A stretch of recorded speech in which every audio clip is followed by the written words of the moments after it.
Now we want to transition to our very own United Black Men of Queens member and author, Dr. Daniel Laroche. He's here with us. I'm going to read his bio really quickly here so we can get started. We do know we are a little bit behind schedule. Actually, his bio is very extensive. So, Dr. Laroche, do you want me to read your bio? Or? Let's read the first paragraph. Okay, very well. Very well.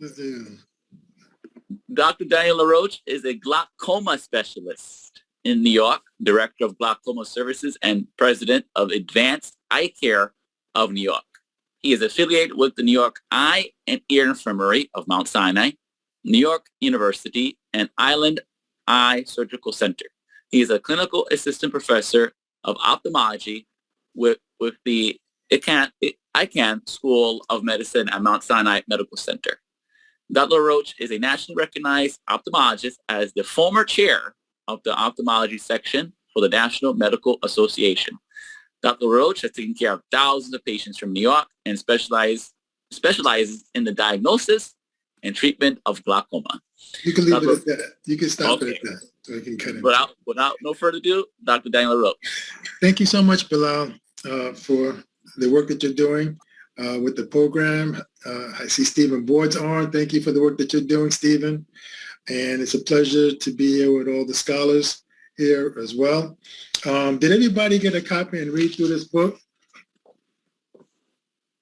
How to Be a Successful Black Man? Everybody get a copy of that? For the most part, everyone has, Dr. Laroche. For the most part, yes. Good. Okay, so before I get into anything, I'd just like to know, for those of you that may have read it, do you have any questions about the book? Most of them just got the book this week, I believe. Okay, some people may have read it before I get into it. Do you have any questions if for anybody that may have read it? I'll just start with that first because we lost a good amount of time. We're at about 20 minutes into the presentation, so I do want to answer any questions people may have first and foremost.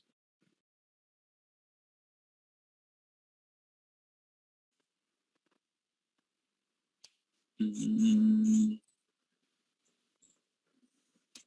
want anybody? Okay, I think we can go ahead and get started. Okay. So basically, I wrote this. Oh, here's the question. Here's the question. Hold on. Okay. He said, why is the cover of the book? This is Scott Octavius. He said, why is the cover of the book a Egyptian man? Okay, that's a very good question. When a lot of people hear about Egypt, a lot of people teach it that it was a Caucasian civilization or white civilization, and that was the name Egypt until it goes back into time. And that's not the case. Does anyone know the name of the land of what Egypt was before it was called Egypt? You could put in a chat or you could say it. It was called Kemet. Exactly. It was called Kemet. That land was called Kemet and Kush. Okay. And does anyone know when the name became changed to Egypt? When the Greeks first visited Egypt. Exactly. Very good. When the Greeks invaded Egypt, okay, when they invaded Egypt and they sort of colonized it and took it over, that's when they changed the term from the name of the land from Kemet to Egypt. Okay, and that was about 600 BC. Okay, and you had the Greeks that came in first, the Persians came in after, and then at 600 AD, which is the Arabs came.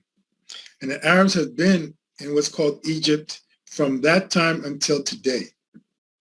So if you go to Egypt now, you're going to see a lot of Arab people that speak Arabic, but that's not the original people of the land. The original people of the land were Black people, African people. They were called Kemites, okay? And so that's why you have a Black person here that looks like a pharaoh, but the name of the land was called Kemet, not Egypt. And we discussed that in the book. And that's important because to really be successful you're going to have to work twice as hard as a person of color and be twice as smart. When I say twice as smart and twice as hard, what do I mean by that? Well, one, you got to learn all the information that they're teaching you in the schools so you know their system. But then you also have to learn the truth. Well, what's the truth? What's the real truth that I need to know about history, my ancestors, and what's going on in society? And so that's what I outlined in this book for teenagers to get a glimpse into some of the issues of the history of the truth that you're not going to really get taught in the schools. So some of the things that we're going to talk about today, you're not going to really learn that from the school, and you're going to have to do additional reading. And there's some additional references in this book so that you could be aware of how to operate globally and in society to ensure your success. Any other questions? It was just a question about the name changing of Egypt.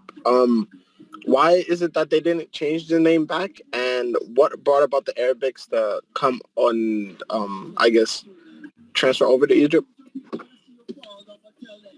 Well, the one reason that people like to invade countries is to steal the land, to steal the businesses, to steal the crops, to steal the culture. And at that time, Kemet was a thriving civilization on the planet. In Kemet, you had the foundation of science, architecture, mathematics, agriculture. The pyramids were built. This was a whole civilization by Black Africans, Kemites, Cushites, that existed for thousands of years and was in the zenith and the leader of the world. Some of the boats, Khufu's boat, when you hear about Noah's Ark, that never really existed. That's a story that was copied off of Khufu's boat, okay, which is in the Egyptian museum. You can see it, you can Google it. They had boats that were sailing up and down throughout the Nile and even had sailed to the Americas before Christopher Columbus. Abu Bakr was one of the leaders that had come to America with a fleet of boats that landed here. And if you look at Christopher Columbus's original writings, he described how the natives stated there were Black people that had come from far away with golden tipped spears. And they described, and Christopher Columbus describes it. And the Indians at that time were descendants of Africans that migrated tens of thousands of years before Christopher Columbus.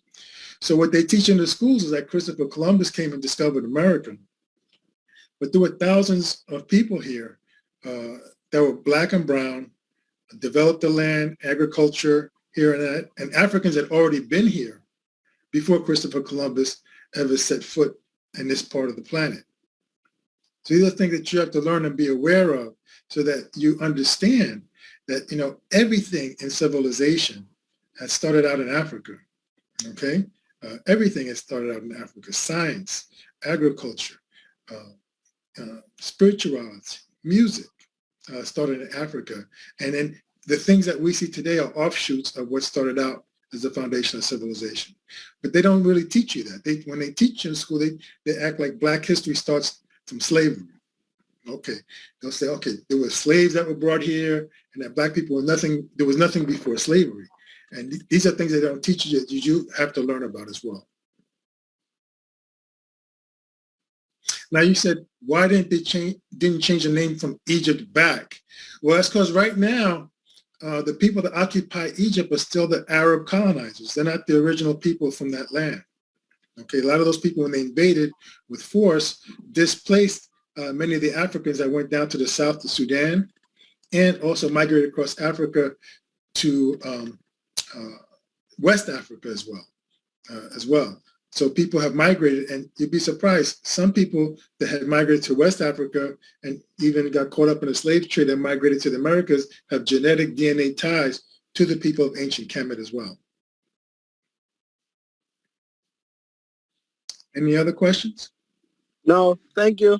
I did not know that, that natives were descendants of Egyptians. Thank you. Yeah, I don't One even more like to use the question. term Egypt too much. Oh, another question? I like to refer to that civilization of land as Kemite and Kush. Kemet and Kush. Those are the original names. Go ahead. Next question. What inspired you to write this book? That's a good question. I learned many of these things starting in college and more recently in the later years of my life. Okay. And I think this is important information for younger kids to know. Okay. To have knowledge of self, to be aware that, look, your history didn't start with slavery. I think that there's a lot of academic insecurity because if all you've been taught is that you've been a slave and you come from slavery and, you contribute nothing to the civilization and, you don't know anything. And that's what they teach in American schools for the most part. They don't really teach you the great African history of the Kemetic civilization and that type of history that was a foundation for all civilization. Nowadays, on the media, when they have shows like Aliens Built the Pyramids, okay? Have you seen those commercials for TV shows that aliens built the pyramids? Have any of you seen that? Yeah. Yes. Yeah, I've seen that. Okay. It's called Ancient Aliens, right? Okay. So you have people actually making money on TV shows saying that aliens built the pyramids. And that's totally not true. It was actually a black family that built the pyramids. Okay. And you can look this up. The father was Sneferu. He had built 3 pyramids. 2 of them were not as successful, but the third one he finally got correct, called the Red Pyramid. Okay, there was the bent pyramid. The first one he built was like bent like this. Okay, it wasn't as straight as he wanted to be. The second one was a middle pyramid, and that was like a little bit irregular and collapsed. And the third one was the Red Pyramid that was actually the first successful pyramid. His son Khufu built the largest pyramid at Giza that everybody sees today. Okay, that's a structure that lasted over several thousand years. Okay, one of the great wonders of the world that people from all over the planet to go see. And then Khufu had 2 sons, Djedefra and Khafre. Djedefra built another pyramid about 20 miles away, but that was plundered. Khafre built the second pyramid, a little bit smaller than his dad, but it's higher up next to his dad, so it looks bigger when you look at it. And then Khafre's son, Menkaure, built the third pyramid.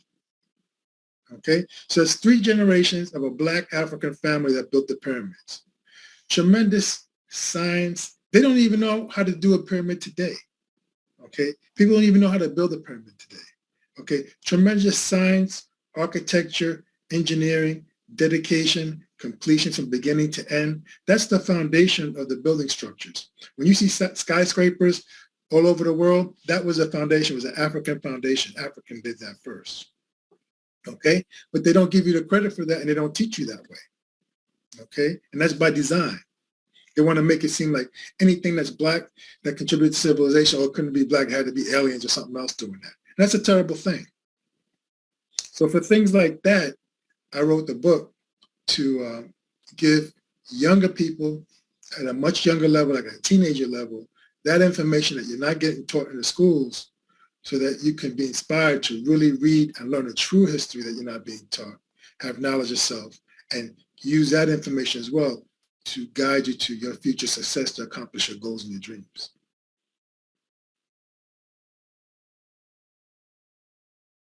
Any other questions?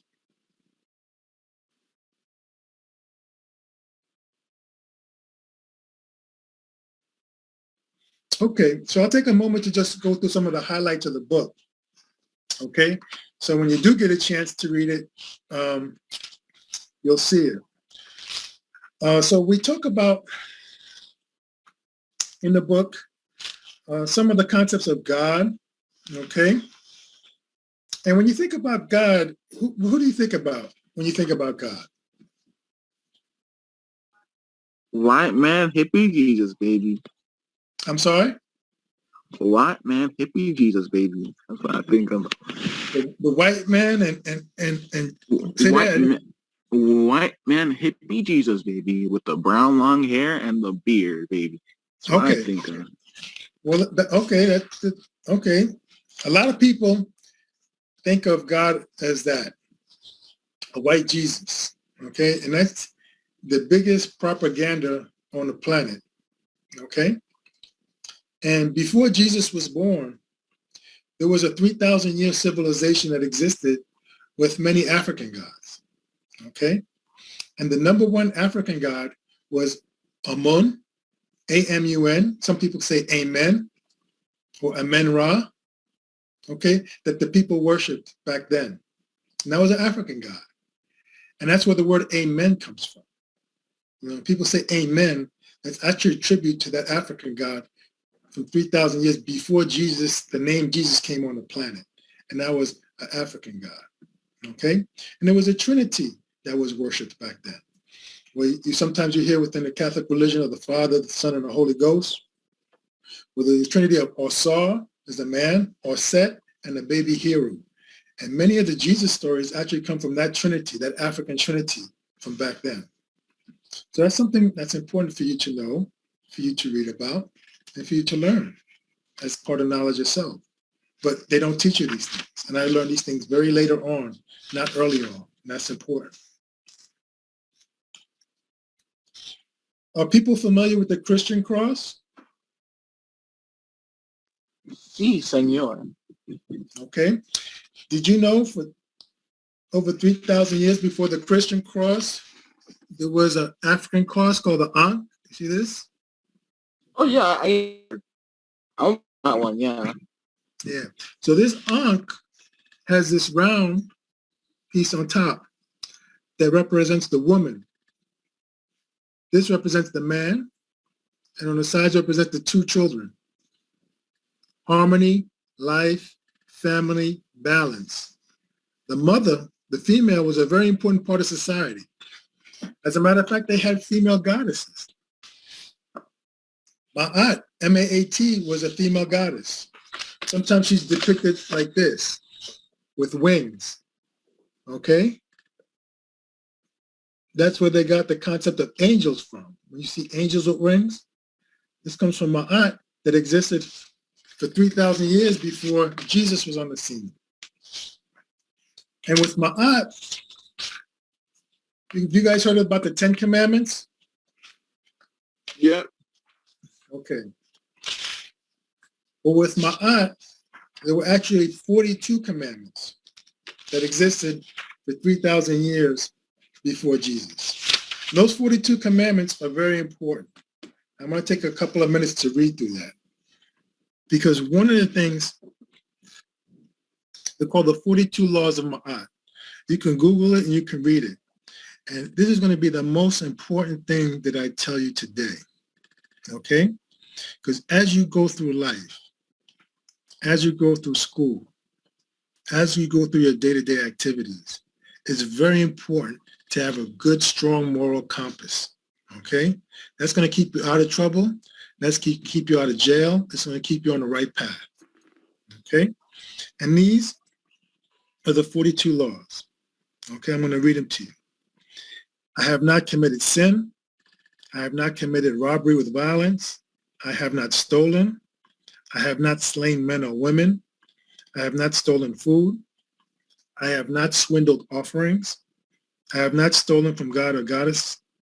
I have not told lies. I have not carried away food. I have not cursed. I have not closed my ears to the truth. I have not committed adultery. I have not made anyone cry.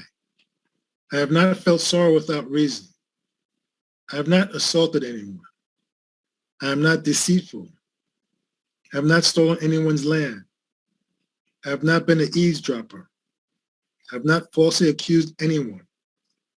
I have not been angry without reason. I have not seduced anyone's wife. I have not polluted myself. I have not terrorized anyone. I have not disobeyed the law. I have not been exclusively angry. I have not cursed a god or goddess. I have not behaved with violence. I have not caused disruption of peace. I have not acted hastily or without thought. I have not overstepped my boundaries of concern. I have not exaggerated my words when speaking. I have not worked evil. I have not used evil thoughts, words, or deeds. I have not polluted the water. I have not spoken angrily or arrogantly. I have not cursed anyone in thought, word, or deeds. I have not placed myself on a pedestal. I have not stolen what belongs to God or goddess. I have not stolen or disrespected the deceased. I have not taken food away from a child. I have not acted with insolence. I have not destroyed property belonging to a god or goddess. These are the 42 laws of Ma'at. They're very, very important to keep a good moral compass, to do the right thing. And you should learn these things, know these things. These existed for thousands of years before the Ten Commandments. In fact, Moses, who was born in Africa, was an African, probably got the Ten Commandments from this. Okay, that's most likely where he got it from, but they don't teach it that way. They don't tell you that way. These were the laws of the land that covered ancient Kemet. This was the laws of the land that covered ancient Kemet. That was one of the most successful civilizations on the planet for thousands of years. Any questions about that? Sorry, Mark. Does that mean that humans are more trashy than the Egyptians? I'm sorry, say that one more time. Does that mean humanity now was more trashy and immoral than the Egyptians? In my opinion, yes. Yeah, makes sense. Yeah, and the people of ancient Kemet had a tremendous, great civilization. We have a lot of problems in our society that we see every day. I mean, you know, we got teenagers shooting up schools left and right. We got a bunch of drugs being used throughout society, a tremendous amount of promiscuity, people having sex too recklessly, a lot of babies from families out of wedlock. And people not taking their time to get to know each other, to, you know, have a formula for family strength first with getting married and then having the kids in a two-parent home first. So, you know, and then people, you know, stealing, robbing, and doing a lot of things. If everybody followed the 42 laws of Ma'at, the prisons would be empty. Okay? There'd be nobody in prison right now. But they don't teach you these things, you know? So these are things that, and this is an African moral spirituality, okay? That's yours, okay? That you can claim. And, you know, it's second to none, okay? No other philosophy is going to compare to this in that respect. Okay, so it's very important. Any other questions about Ma'at?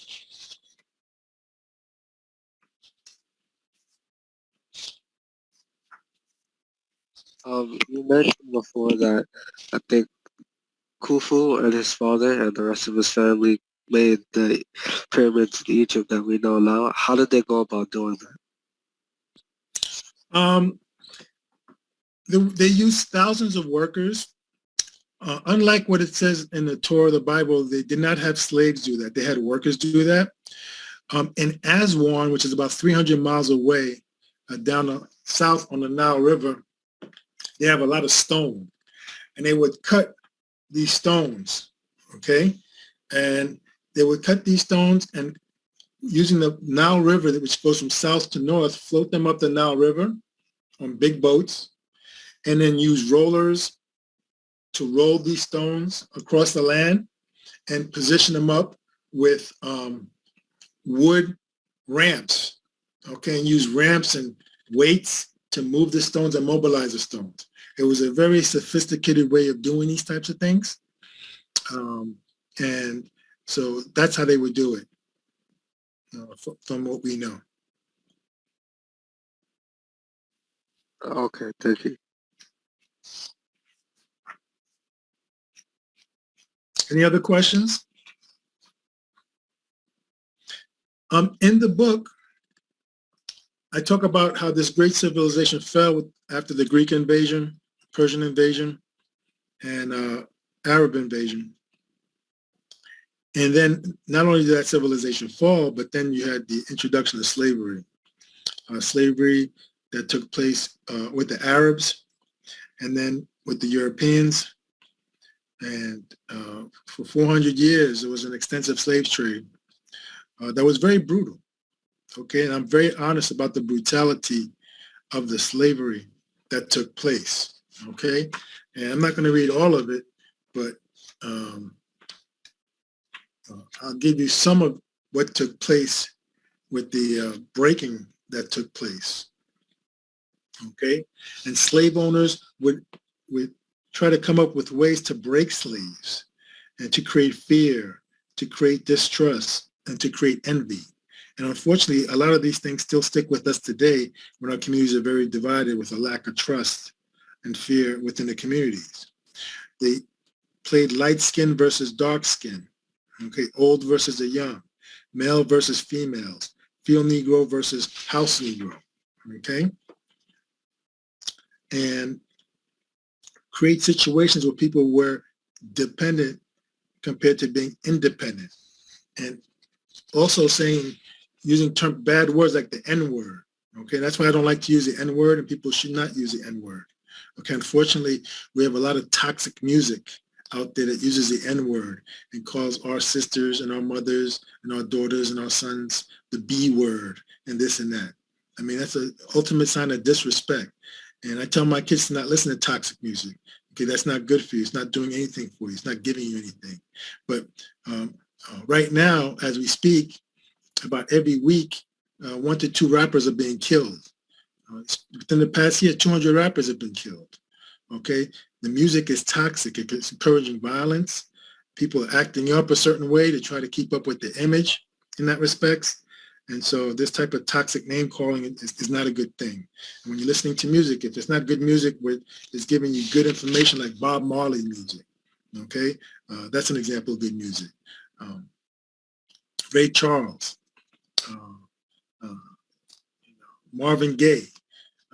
You want to find people that are giving good music and a message if you're listening to music, not bad, toxic music. Michael Jackson too. Yeah, Michael Jackson. And you know, I can tell if someone's going to be successful not by looking at who they're hanging out with, because birds of a feather flock together.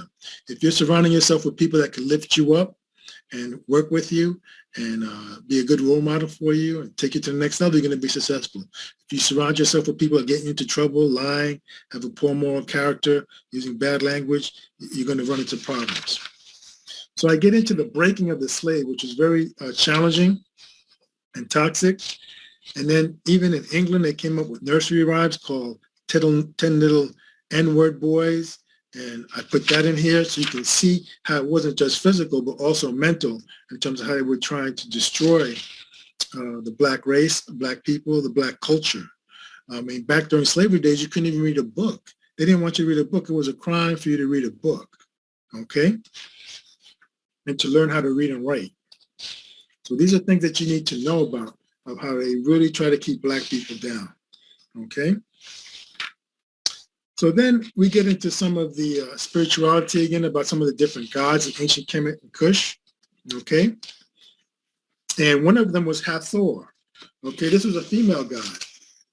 She looked like this. Now, does this picture look familiar? Where you see this circle with like these cow horns on a woman's head? Have you seen an entertainer recently with a costume similar to that?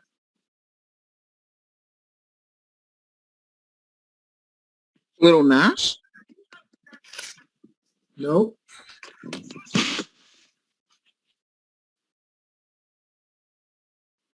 Beyonce. Do you remember seeing a picture of Beyonce with cow horns and a round sun there? Nope. You Google it real quick. Look up an image of, Google pictures of Beyonce with the cow horn hat in the head. You'll see. She was giving a tribute to her, Hathor, female black goddess. Did anybody find that picture? What is it called? Huh? What is it called? look up Beyonce, images of Beyonce with a cow's horn. I got it. About to share screen. Do you see it? Yeah. I found it. Show it. Bilal, can you show it real quick? Hold on 1 second. 1 second. Hold on.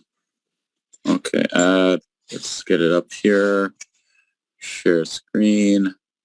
Content, photos. Boop. There we go. See it? That's it? No, Is that the one? That's not the one. That's not the one? Okay. Hold on. Let me see if I can find it for you. It's not the one. I think I know what you're talking about.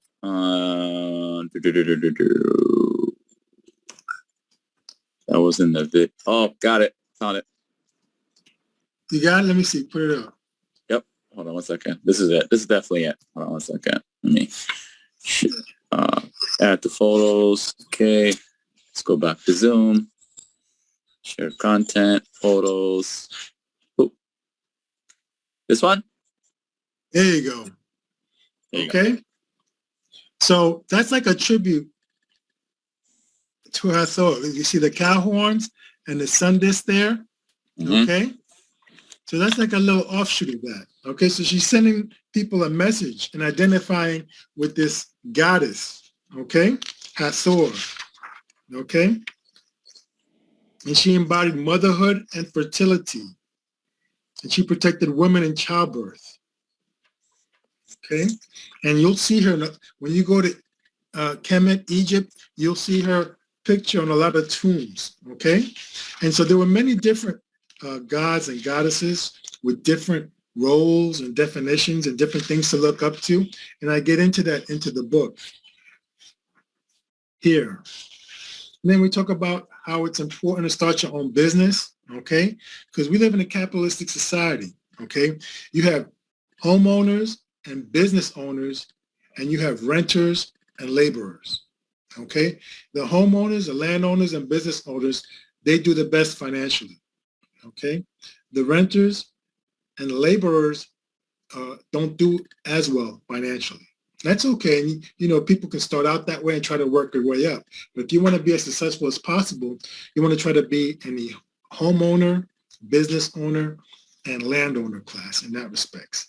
And then we talk about how we have to spend money within our communities. Other communities, Asian communities spend money amongst each other. Jewish community spends money amongst each other. In the Black community, we don't really spend the money within our community that much. Okay, within the Jewish community, the dollar can circulate 25 times before it leaves the community. Same thing with the Asian community. In the Black community, most of the times the things that we buy is not Black owned. From the bodega, from the Chinese restaurant, from the clothes you buy at the mall, you spending your money outside the community. So we talk about how it's important to keep your money within the community, start your own business to help build your community. Graduating high school, graduating college, learning a trade, starting a business, going to professional school. These are all important things. Also, you got to take marriage seriously, okay? A lot of guys are having too much unprotected sex, and that's causing a lot of problems. You're producing babies that you can't be a father to. You put yourself out there liability-wise with child support. Every child that you produce, you're going to give up about 20% of your income that comes out of your check for 20 years. Or 18 years, depending on when you live. You want to take your time and get to know the person that you want to meet, because that seed is a very powerful thing and a very important thing. And so you want to make sure you have the right woman that's going to be the right mother to your child. And same thing for the woman too. You got the womb, okay? You don't want to let any man into your womb. You want to let a man that's going to be successful, that's going to respect you, that's going to take care of you, that has a plan, okay? You want to know the guy that you meet, what's your plan? Does he have a good plan for the next 10 to 20 years? And then after 2 or 3 years, you want to see, is he consistent with his plan? And then does he want to include you? Does he love you well enough to marry you, to include you, to be a part of that plan? These are all very important things. We have to restore the Black family. Is very, very important, okay? We talk about not doing drugs. Marijuana is becoming more legal. Everywhere I walk around in the city, I'm smelling a lot of marijuana. And the thing is, marijuana damages the brain. It decreases your IQ. It decreases your ability to be smart, does long-term damage, makes you paranoid, can make you do other drugs as well. So don't do marijuana, don't do drugs that can lead to addiction. You don't want to do drugs. It's very important because a lot of people are going to offer you drugs in your school. I'm sure you go by into school and people are smoking drugs already, but they don't realize they're damaging their brain cells with alcohol and drugs when they're doing that. You want to avoid incarceration. If you get incarcerated, when you get arrested, it's going to cost you $5,000 just to hire a lawyer to get you out of jail. Most families don't have that, so some people stay in jail. There was a movie on Netflix that talked about this also. What was the name of that movie? The Khalif Browder story. Have you guys seen that on Netflix? The Khalif Browder story? Hello? No. Okay. No, I haven't seen. Do you guys have Netflix? Do you guys have Netflix? Yes, I have Netflix. Okay. So this is a movie you should watch, the Khalif Browder story. I think Jay-Z was one of the producers. Talked about this young guy. They picked him up off the street. It was a wrong ID. He got arrested. The parents didn't have the bail. He was on lockdown for up to 2 years before he got out. But it describes the damage that he went through in jail. And then he eventually committed suicide. He was never the same person again. It was a tragedy. And that gives you a real look at what goes on inside jails and prisons. So I want you all to watch that and encourage your colleagues to watch that once you watch it, so that, you don't even think about getting caught up into jail and stuff like that. So I talk about incarceration and how devastating that can be, both financially to your family and to yourself mentally. And so you really don't want to get caught up, because jails are not designed to rehabilitate you. They are designed to destroy you, okay? Like what happened to this young man. So you want to avoid incarceration. We talk about that in the book. And so there's other pearls for success here, okay? And then there's a nice nursery rhyme for survival by a mentor of mine, whose name is Dr. Gerald Deese. Have you guys ever heard of Dr. Gerald Deese? He was a physician from Southeast Queens. He was part of UBM. He's about 90 years old now. He has a mural in Southeast Queens. And I'll end on this note. He wrote this poem.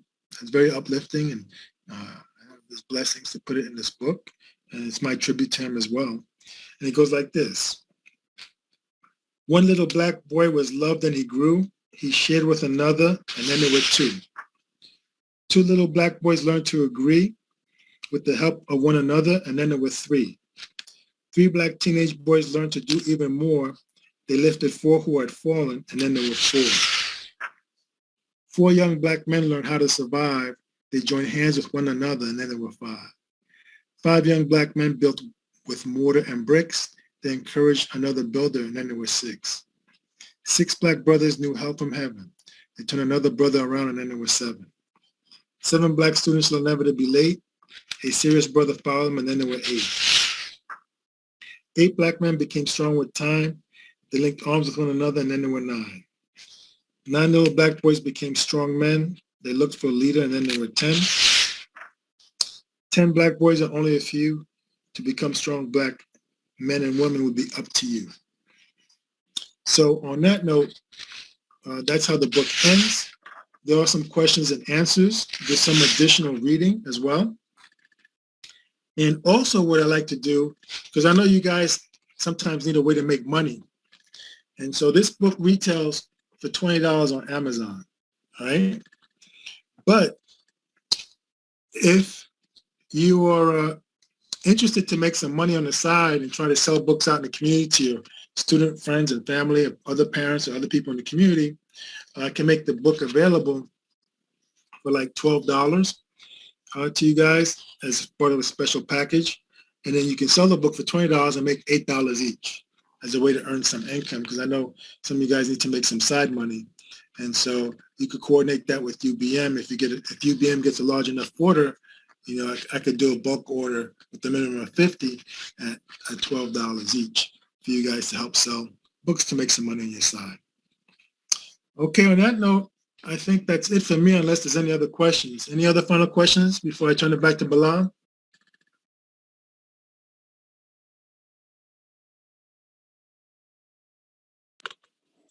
Well, good luck to you all. It was nice talking to you, and I hope this has helped impart some knowledge upon you guys.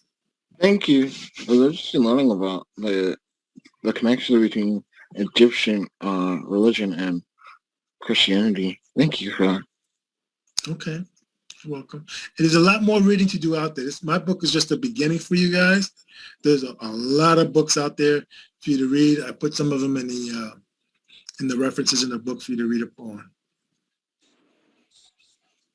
Thank you, Dr. Laroche. We really appreciate Okay, it. Bilal. Thank you so much for your presentation.